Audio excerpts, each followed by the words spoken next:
Assalamualaikum warahmatullahi wabarakatuh. Bagaimana kabar kalian? Mudah-mudahan kalian dalam kondisi sehat ya. Pada kesempatan kali ini akan dibahas mengenai materi peraturan perundang-undangan. Negara Indonesia adalah negara hukum. Itu sesuai dari pasal 3 ayat 1 yang menjelaskan bahwasanya negara Indonesia adalah negara hukum. Jadi, rakyat Indonesia pasti tidak akan terlepas dengan namanya peraturan. Pasti akan menemui yang namanya suatu peraturan, baik itu di lingkungan keluarga, masyarakat, maupun di lingkungan sekolah. Di lingkungan sekolah ada yang namanya tata tertib sekolah. Di lingkungan keluarga juga ada peraturan keluarga. Contohnya misalnya dilarang untuk pulang tengah malam. Kemudian di lingkungan masyarakat ada peraturan masyarakat, misalnya diwajibkan untuk mengikuti kerja bakti di lingkungan masyarakat. Oleh karena itu, peraturan pasti ada dalam lingkungan masyarakat Indonesia, supaya tujuan diadakannya peraturan adalah agar masyarakat tersebut bisa memiliki pola tingkah laku yang sesuai dengan lingkungan ataupun keadaan tempatnya masing-masing.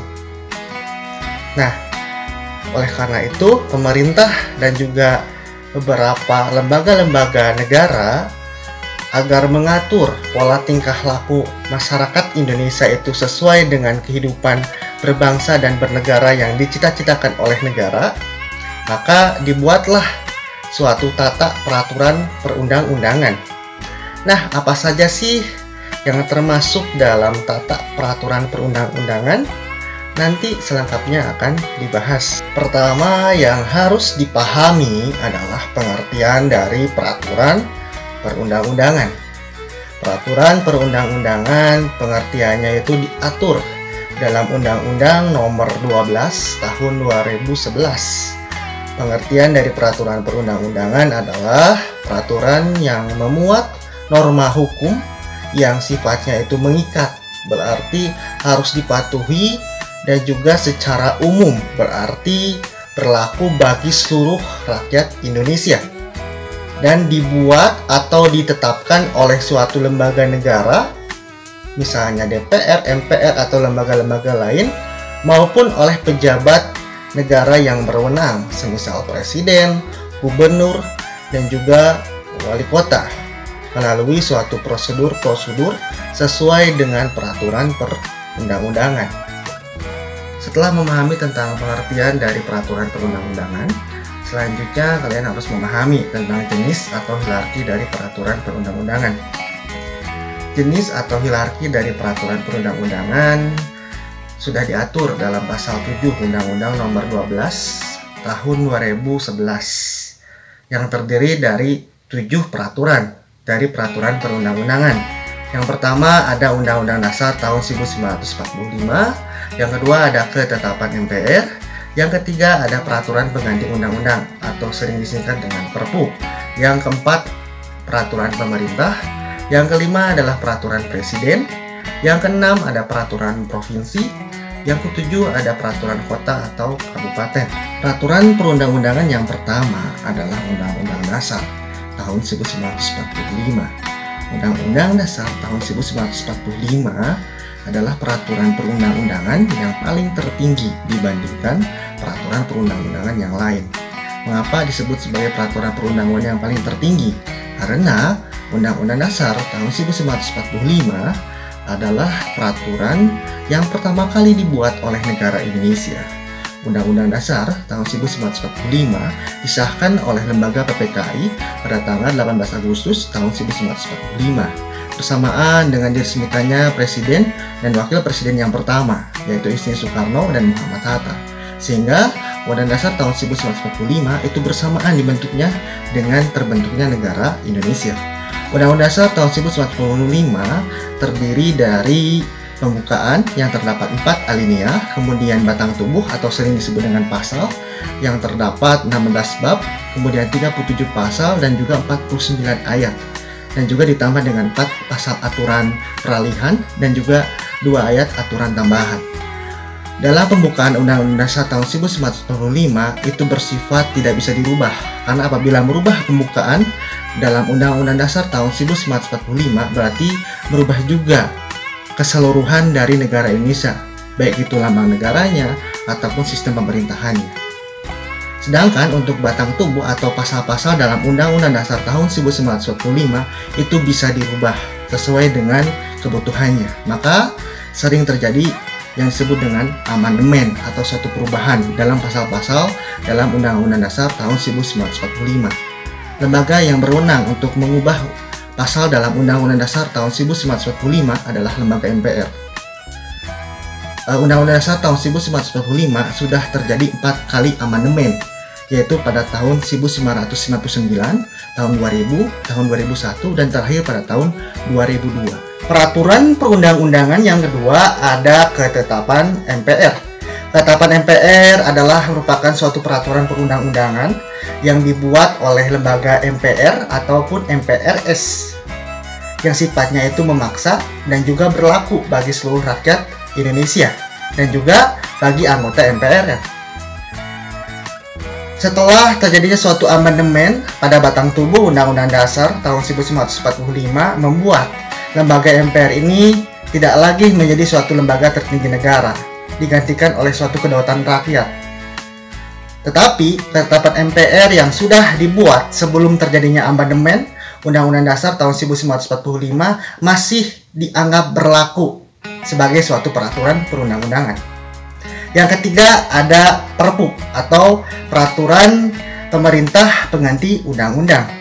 Peraturan Perpu ini dibuat dan juga ditetapkan oleh Presiden ketika dalam situasi kondisi yang genting atau situasi yang darurat. Contohnya seperti sekarang, dalam kondisi darurat ketika adanya wabah pandemi COVID-19. Itu berarti dalam kondisi keadaan yang genting. Makanya sering terjadi suatu pembuatan peraturan Perpu. Nah, dalam pembuatan Perpu tersebut itu diatur dalam Undang-Undang Dasar tahun 1945 pasal 22 ayat 1, 2, dan 3, yaitu sebagai berikut. Presiden berhak mengeluarkan Perpu apabila dalam keadaan ihwal kegentingan yang memaksa. Yang kedua, Perpu harus mendapatkan suatu persetujuan dari DPR dalam masa persidangan yang berikutnya. Yang ketiga, apabila Perpu tidak mendapatkan persetujuan dari DPR, maka Perpu berhak untuk dicabut. Yang keempat, apabila Perpu tersebut mendapatkan persetujuan dari DPR, maka Perpu berhak ditetapkan sebagai suatu undang-undang. Nah, ini adalah contoh dari peraturan ketetapan MPR. Ketetapan MPR nomor 15 MPR tahun 1998 tentang penyelenggaraan otonomi daerah, pengaturan pembagian dan pemanfaatan sumber daya nasional yang berkeadilan, serta perimbangan keuangan pusat dan daerah dalam kerangka Negara Kesatuan Republik Indonesia.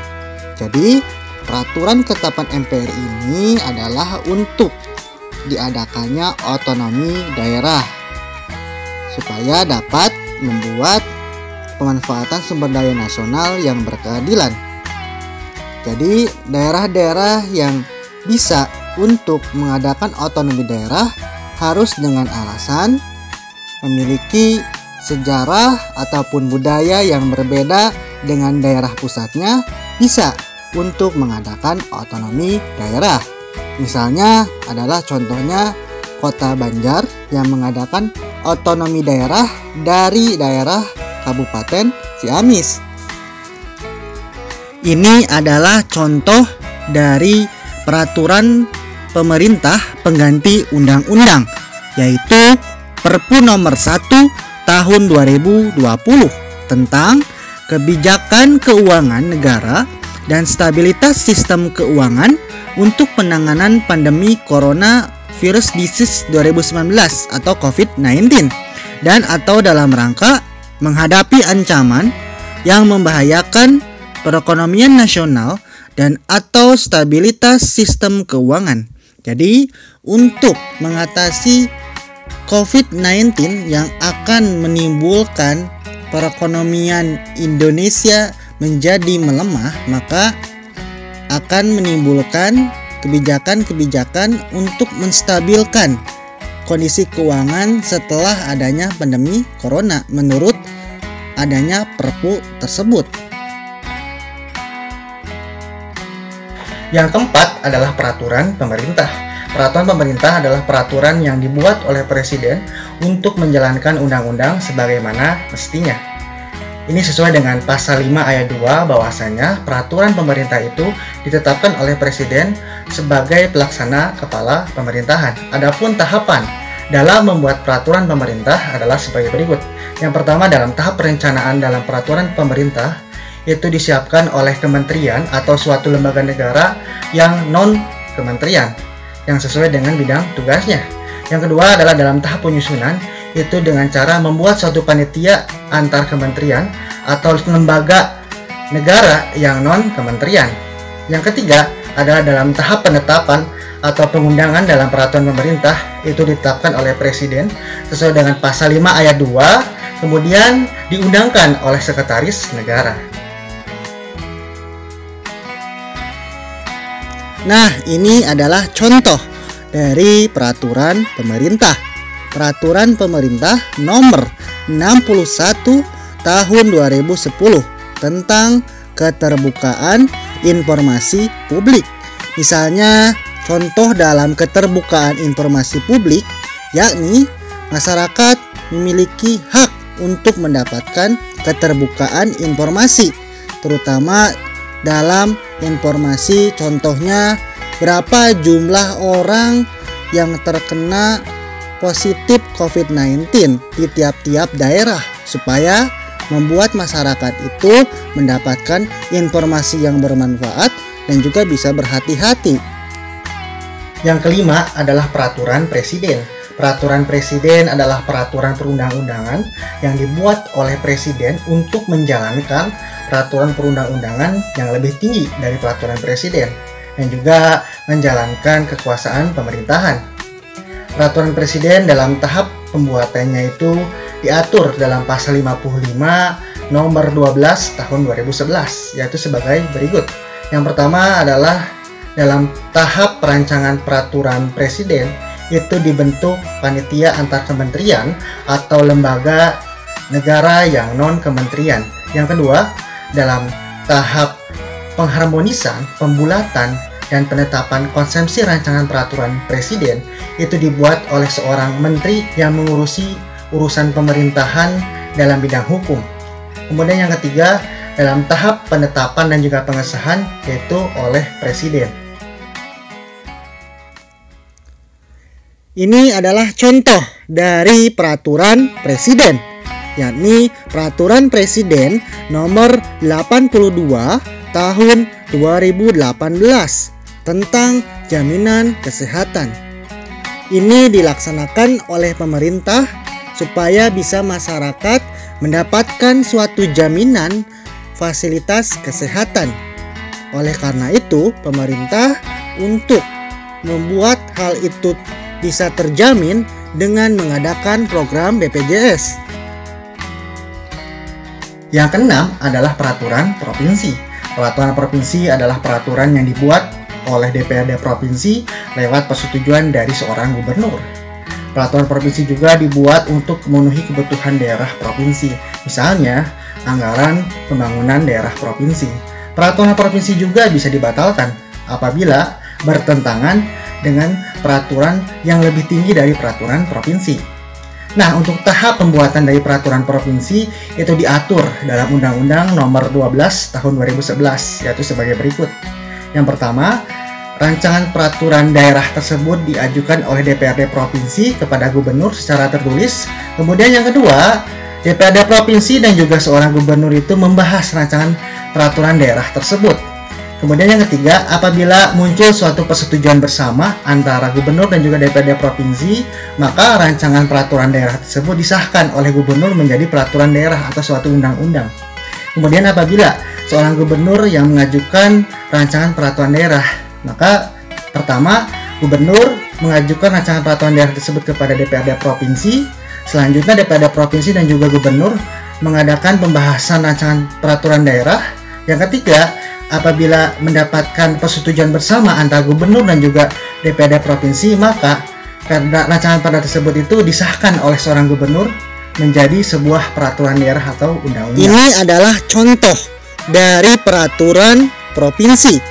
Peraturan daerah provinsi dari DKI Jakarta nomor 3 tahun 2013 pasal 130 tentang setiap orang dengan sengaja atau terbukti membuang menumpuk sampah dan atau bangkai binatang ke sungai, kali, kanal, waduk, situ, saluran air lembah, di jalan, taman, atau tempat umum akan dikenakan uang paksa paling banyak Rp500.000.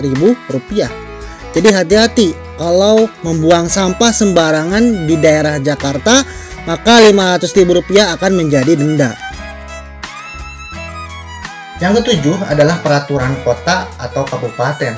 Peraturan kota atau kabupaten adalah suatu peraturan perundang-undangan yang dibuat oleh DPRD kabupaten atau kota lewat persetujuan dari seorang wali kota apabila itu di daerah kota, dan apabila itu di daerah kabupaten berarti lewat persetujuan dari seorang bupati.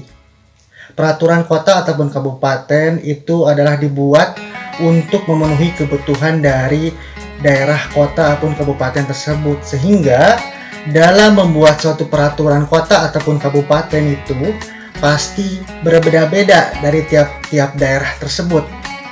Nah, untuk membuat peraturan kota ataupun kabupaten tersebut itu diatur dalam Undang-Undang Nomor 12 Tahun 2011, yaitu sebagai berikut. Yang pertama, DPRD Kota Kabupaten itu mengajukan rancangan peraturan daerah kepada wali kota ataupun bupati secara tertulis. Kemudian yang kedua, bupati atau wali kota dan juga DPRD Kota Kabupaten membahas rancangan perda itu. Yang ketiga, apabila terdapat kesepakatan bersama antara bupati atau wali kota dengan DPRD Kota Kabupaten, maka rancangan peraturan daerah itu diresmikan, disahkan oleh bupati atau wali kota menjadi suatu peraturan daerah.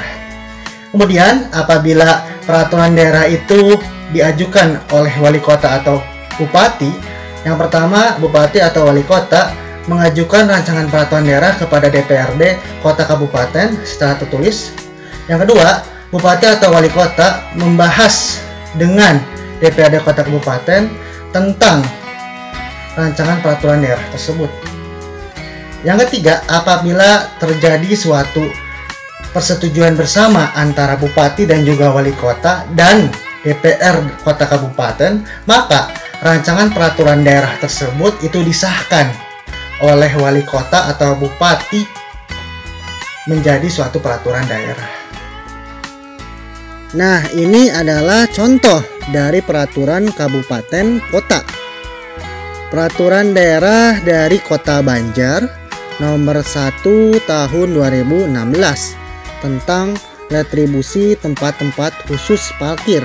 Jadi, tempat-tempat khusus di Kota Banjar, terutama tempat-tempat yang ramai, pasti akan terdapat retribusi parkir.